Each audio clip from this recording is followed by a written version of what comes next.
and everyone will say nobody saw it coming. But it's clearly been brewing now for many years, and it's like every single day you can just see this catastrophe inching toward the abyss. And we're at the zero line, and I think we're talking months away.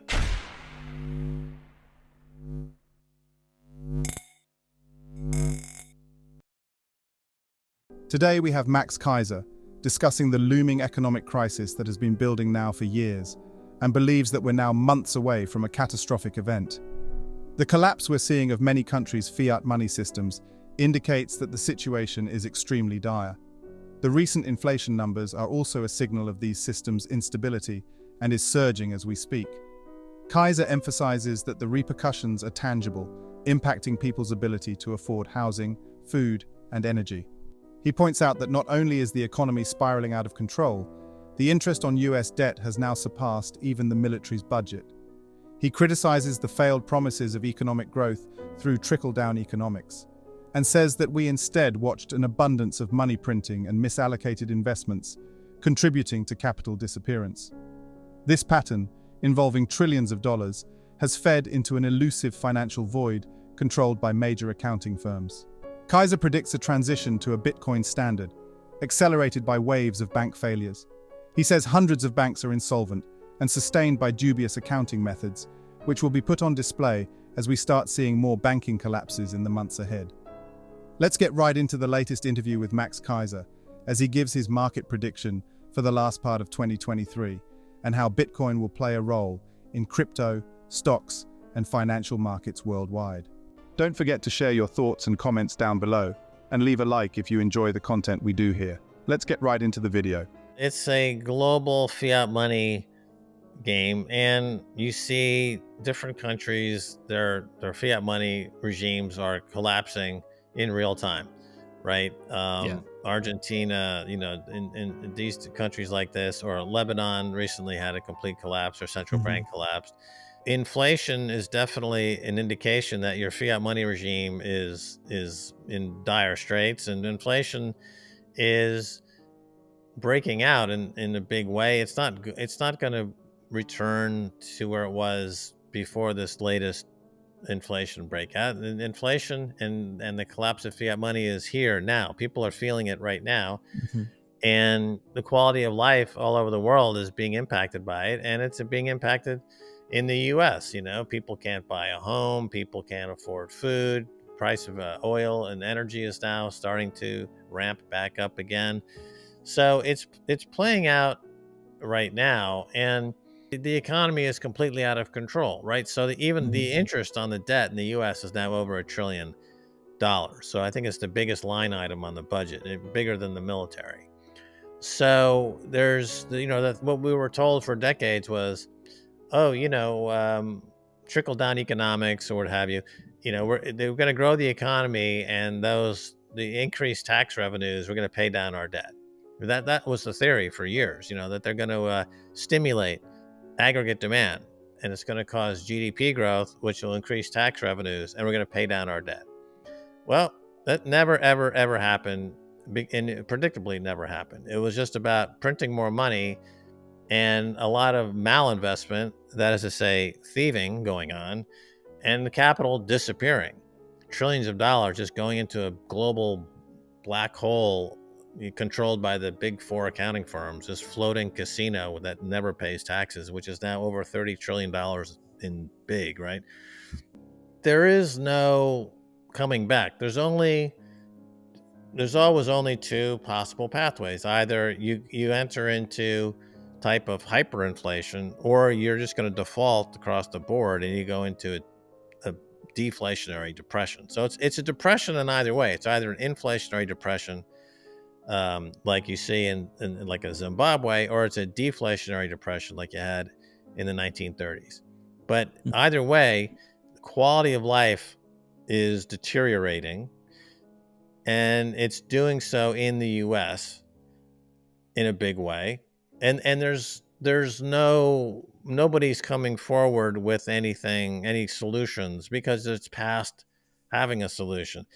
Meanwhile, there are now 3 or 4 candidates for president and other political offices that are talking about Bitcoin. Ron DeSantis talks about Bitcoin. Cynthia Lummis has also been talking about Bitcoin. So people, the political class is beginning to see Bitcoin as part of the solution going forward. And as you start to get into more of a Bitcoin frame of mind, this will be a transition from the fiat money world to a Bitcoin standard. And it'll be driven, not, I don't see it taking decades, because it'll be the result of another colossal wave of bank failures, which is baked into the cake. Keiser goes on to say that because of massive insolvency, central banks and the Federal Reserve are now over-leveraged. He points out that Japan has always been one of the top lenders globally because of its cheap money. This has led to Japan reaching into assets that have now crippled its infrastructure. The banks are insolvent. They're held together with accounting chicanery. There's nothing there. The central banks are completely devoid of any assets whatsoever. They're leveraged worse than Enron. I think the Federal Reserve is leveraged 90-1 or something like that. It's completely the Bank of Japan, which is really the linchpin central bank in the world. If you want to know really, and you want to follow the global central bank, you would follow the Bank of Japan, because they've always been the funding currency for many decades now, where other central banks would borrow from the Bank of Japan and invest in higher yielding currencies in what's called the carry trade, and to try to extract another 20 or 30 basis points.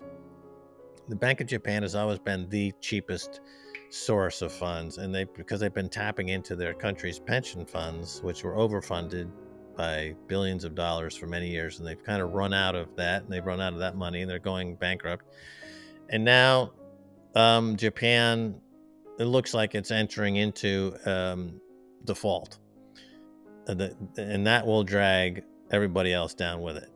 And so people, if you turn on CNBC or you turn on financial news or you read the Financial Times or the Wall Street Journal, it should be front page news that what's happening in Japan, but it's not. So it'll be a big shock. It'll be one day it'll be like, oh, Japan just went bankrupt, and the world is a very different place, and everyone will say nobody saw it coming. But it's clearly been brewing now for many years, and it's like every single day you can just see this catastrophe inching toward the abyss.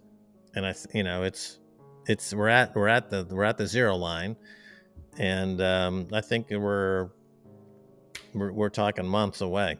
The Bank of Japan, historically central to global currency dynamics, is on the brink of default, which could precipitate a global economic downturn.